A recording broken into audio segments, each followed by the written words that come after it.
या दिवाळीत तुम्हाला प्लॅनिंग काय करायची आहे तुम्हाला सांगू, तुमच्या स्वतःला तुम्हाला वेळ नाही देता येत नाही या दिवाळीत.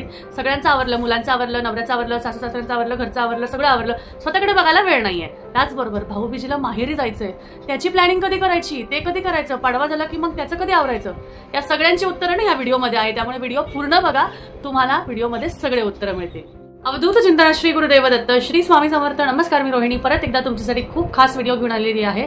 तर आजच्या व्हिडिओमध्ये आपण बघणार आहोत की आता आपली तयारी चालू झालेली आहे, सगळं वॉशिंग, सगळं क्लिनिंग, सगळं एव्हरीथिंग सगळं चालू झालेलं आहे. आणि त्याचबरोबर आता आपल्याला आपली जी प्लॅनिंग आहे ती कशी करायची आहे. दिवाळीच्या आधी सगळ्यात महत्त्वाचं आपण सर्वांनी आपली स्वतःची काळजी कशी घ्यायची आहे. कारण मी स्वतः झालं 4 दिवस झाले आजारी आहे, 3-4 दिवस झाले मला सर्दी झाली होती. त्याच्यानंतर आता थोडंसं आता बरं वाटतंय, तर मला थोडंसं ऍसिडिटीचा त्रास होतोय. त्याबरोबर आता आज चतुर्थीचा उपवास आहे, उद्या गुरुवार आहे, परवा शुक्रवार आहे. असं खूप काही गोष्टी आपल्या मागे असतात. आणि त्याचबरोबर आपल्याला दिवाळीची साफसफाई करायची आहे. शुक्रवार झाला की मग शनिवार रविवार घराची साफसफाई करायची आहे. म्हणजे बघा, लिस्ट ही कधीच संपत नाही. आपल्या स्त्रियांसाठी लिस्ट ही कधीच संपत नाही. त्यामुळे दिवाळीची पूर्वतयारी कशी करावी, काय पद्धतीने आपण सगळ्या गोष्टी तयार कराव्या, सगळ्या गोष्टींची माहिती, उपयुक्त टिप्स असं म्हणू शकते. आजच्या 13 वर्षापासून मी जे करत आलेली आहे, 10-12 वर्ष म्हणजे 10+ इयर्सचा मला एक्सपिरियन्स आहे. त्यामुळे 10 वर्षापेक्षा जास्तीचा एक्सपिरियन्स असल्यामुळे नक्की काय करावं काय नाही करावं असं ह्या गोष्टींसाठी मी तुम्हाला आजच्या व्हिडिओमध्ये बऱ्यापैकी माहिती द्यायचा प्रयत्न करेल, जे मी करत आले. कारण मला स्वतःला घर सजवायची, मस्त छान कपडे, दागिने, सगळ्यांची खूप हौस आहे. किचन स्वच्छ करणं, घर सजवणं आणि अतिउत्तम अशा गोष्टी करण्याची मला खूप हौस आहे. त्यामुळे सर्वात महत्त्वाचं म्हणजे आपल्या घराची तयारी आहे, सगळ्यात महत्त्वाचं. आता तुम्हाला सांगते, आधी एक लिस्ट बनवा. तुमची सर्वात महत्त्वाची आधी एक लिस्ट बनवा. मी स्वतः आज हे काम सगळं करणार आहे, त्यामुळे मी तुमच्यासाठी हा व्हिडिओ घेऊन आले की मी आजपासूनची लिस्ट बनवते. आज आहे 1 नोव्हेंबर, 1 तारीख आहे. आपल्याकडे पूर्णपणे 8 दिवस आहे. अजून 9 तारखेपासून आपला पहिला दिवस सुरू होत आहे. तर 8 दिवस आपल्याकडे आहे.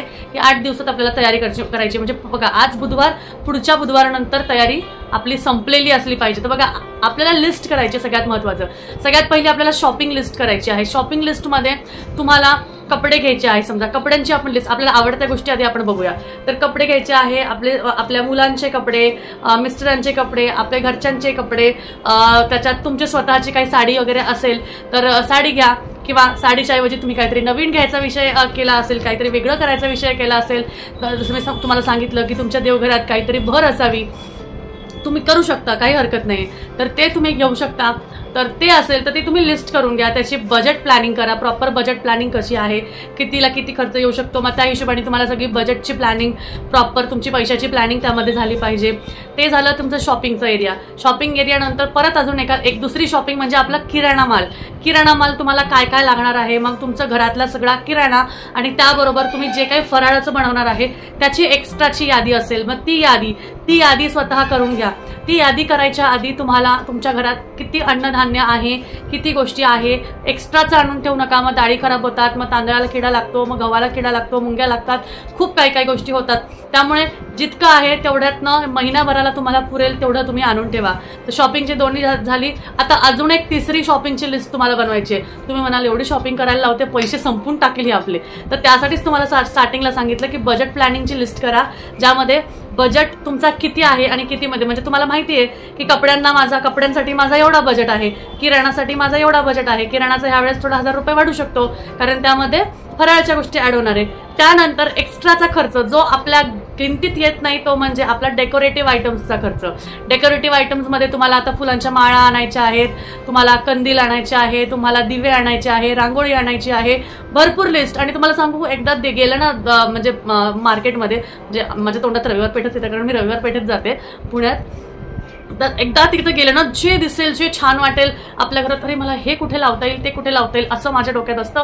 आणि मग मला ते आवडलं की घेऊ का नको असं करते. आणि मग आवडलं तर मग घेऊन टाकते. म्हणजे मग त्या गोष्टीचा विचार करत नाही, म्हणजे विचार करते पण आवडलं की मग असं वाटतं की हा दिवाळीतच ते करायचंय, परत कुठे. तर शक्यतो माझ्याकडे आतापर्यंत सगळे डेकोरेटिव्ह आयटम्स आहेत आता. त्यामुळे ह्यावेळेस मी जसं सांगितलं तुम्हाला मागच्या वेळेस की मला घंगाळ घ्यायचंय, मला थोडेसे पूजेचे आयटम्स वगैरे जास्ती घ्यायचे आहेत, तर ते मी घेणार आहे. तर ती झाली माझी. तर तुम्ही बघा की तुम्हाला काय घ्यायचंय, फुलं घ्यायची आहेत, जे काही करायचं आहे, मग पूजेचे सगळं सामान तुम्हाला आणून ठेवायचं आहे, सगळ्या गोष्टीची प्लॅनिंग करून ठेवा. त्याचबरोबर अजून एक छोटीशी लिस्ट असेल, त्या लिस्टमध्ये पूजेची यादीमध्ये सगळं तुम्हाला पानं फुलं लागल्यापासून तुमची उदबत्ती एव्हरीथिंग जे काही लागत असेल ते सगळ्याची यादी करून ठेवा. हे झालं बाहेरचं काम, म्हणजे आपल्याला जे घराच्या बाहेर जाऊन करायचं आहे. त्यामध्ये अजून एक गोष्ट त्यामध्ये राहिली, तुम्हाला कोणाला काही गिफ्ट्स वगैरे द्यायचे असतील, कोणाला काही गोष्टी द्यायच्या असतील, म्हणजे आपण एकमेकांना गिफ्ट्स देतो बघा, दिवाळीमध्ये पण देत असतो, तर त्यामध्ये तुम्हाला ते काही आणायचं असेल तर ते तुमच्या बजेट प्लॅनिंगमध्ये ऍड होऊ शकतं. ते झालं. आता ते झालं, हे सगळी कामं आपली घराच्या बाहेरची झाली. आता येऊया घरात. आता आपल्या घरात येऊया. घरातली साफसफाई झाली आहे, साफसफाई क्लिनिंग सगळे झाले. क्लिनिंगमध्ये परत एकदा रिपीट करते, तुमच्या घरातले वॉर्डरोब, तुमच्या घरातला बेड, तुमच्या घरातले छोटे छोटे कप्पे, ड्रॉवर्स सगळं क्लीन करा. सगळ्याच्या खालची कागद चेंज करा. सगळ्याचं व्यवस्थित झाडून पुसून घ्या. तिकडच्या वस्तू भले तुम्हाला काढून टाकून द्यायच्या नसतील, पण त्या क्लीन करा. म्हणजे घरातली धूळ जी आहे ना ती काढून टाका, कारण ती धूळ म्हणजे ती अलक्ष्मी असते, ती घरातनं काढून टाका. ते झालं. ते झाल्यावर आता तुम्हाला सगळे तुमचे किचन मधले डबे वगैरे घासायचे आहे. तर डब्यांची प्लॅनिंग कशी करायची आहे, तर तुम्हाला किराणा माल जो भरायचा आहे तर त्या किराणा मालाचे डब्याचे तुमचे नॉर्मली ठेवायची जागा असेल तिथे व्यवस्थित ठेवा. आणि ज्यामध्ये तुम्हाला फराळ भरून ठेवायचा आहे ते वेगळ्या ठिकाणी ठेवा. म्हणजे काय होईल, मग जेव्हा फराळ बनेल तेव्हा इकडची पिशवी इकडं, ह्या डब्यातली पिशवी तिकडे, मग ह्या सामानातनं त्या सामानात, तिकडनं इकडं, असं. मग शंकरपाळे झाले, अरे शंकरपाळ्याला डब्बाच नाहीये, मग परत तिथली पुडी काढायची त्याच्यात टाकायची, तिकडची पुडी काढायची त्याच्यात टाकायची, मग त्यामध्ये शंकरपाळे ओतायचे. असं करू नका. 4 डबे वेगळे फराळाचे काढून ठेवा, म्हणजे तुमचे किराणा मालाचे डबे जे आहेत ते पण खराब होणार नाही, आणि फराळाचे जे वेगळे डबे काढून ठेवलेले आहेत त्यामध्ये फराळही भरला जाईल, आणि फराळ संपला की ते व्यवस्थित घासून मग निघून जाईल. एक्स्ट्रा डबे तुम्ही त्यासाठी वेगळे ठेवले असतील तर तेही काढून व्यवस्थित धुवून पुसून ठेवा. बरण्या वगैरे जे काही असेल, तुम्हाला घरात किराणा सामान वगैरे जे काही आणायचंय ते सगळं आणून ठेवा, व्यवस्थित भरून ठेवा.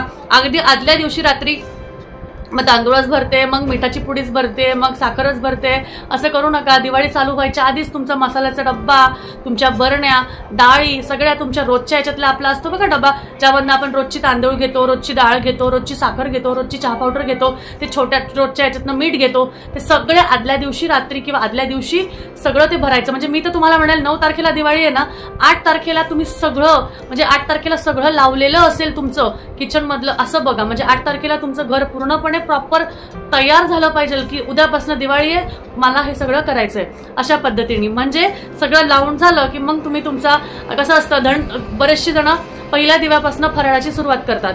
मग सगळ्यात आधी मग तुम्ही बेसन लाडू करताय, जे काही करताय त्यानुसार मग तुम्ही तुमची गोष्ट करू शकता. त्याचबरोबर आता हे झालं किचन मधलं कसं काय करायचंय. तर तुम्ही जे पदार्थ करणार आहात व ते पदार्थाची गोष्ट आहे का, मग ऐन वेळेला वेलचीच नाहीये, ऐन वेळेला मग हेच नाहीये तेच नाहीये, असं होतं साधारणतः. हे सगळ्यांच्या घरात होतं. त्यामुळे मग त्या गोष्टी होऊ नये म्हणून त्याचीही तयारी करा. आणि तुम्हाला सांगू का, एवढी तयारी करून सुद्धा वेळेवर काहीतरी राहतच. हे सगळ्यांचा अनुभव आहे, हा माझा स्वतःचा अनुभव आहे. तर ते झालं. त्यानंतर सगळ्यात महत्वाचं हे सगळं झालं.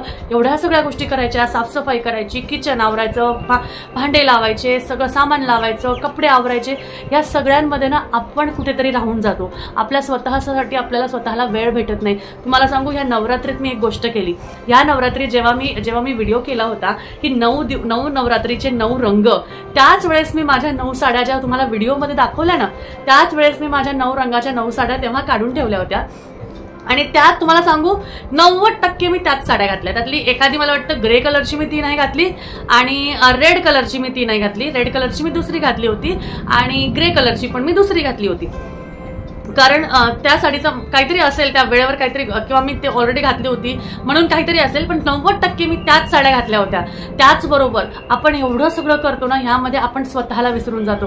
मग सगळ्यांचं करायचं, मुलाचं करायचं, मुलीचं करायचं, नवऱ्याचं करायचं, सगळ्यांचं करायच्यामध्ये आपण स्वतः पटकीने घेतला, बुचडा बांधला आणि पूजेला उभं राहिलो, किंवा असं करतो आपण. म्हणजे पटकीने अरे जाऊ दे ना, कुठं आवरत बसायचं, कोण आपल्याला बघतंय म्हणून तुम्ही काहीच करत नाही. असं करू नका. ह्याच्यामध्ये आपण कधी आपलं स्वतःचं आवरणार, आपण स्वतः कधी नटणार थटणार. त्यामध्ये एक तुम्हाला प्लॅनिंग ऍड करायची आहे.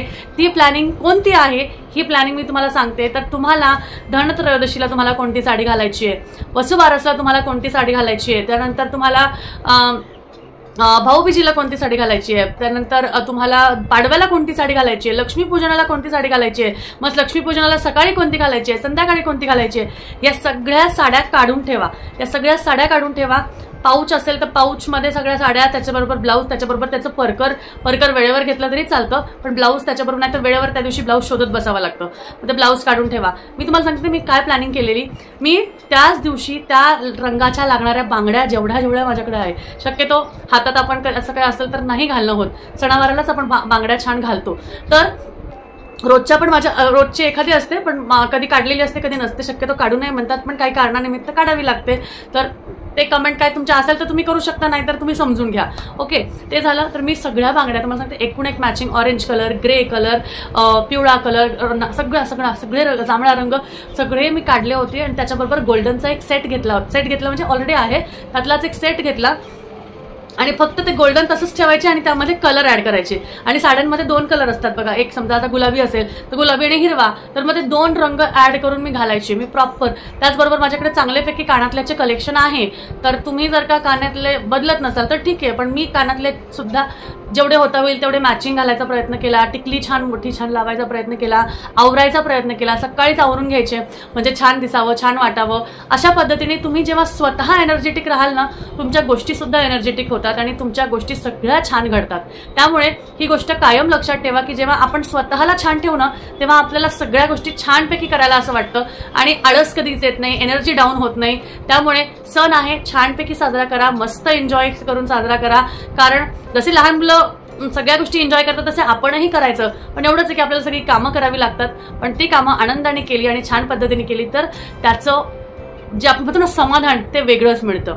तर चला, आजच्या व्हिडिओमध्ये एवढंच मला तुम्हाला सांगायचं होतं. अजून काही प्लॅनिंग तुम्ही वेगळी करत असाल, आता बघा आपल्याला भाऊबीज झाली की मग भाऊबीजीच्या वेळेस आपल्याला मग माहेरी जायचं असतं. मग माहेरी जायची बॅग पण भरून घ्या गुपचूप छोटीशी.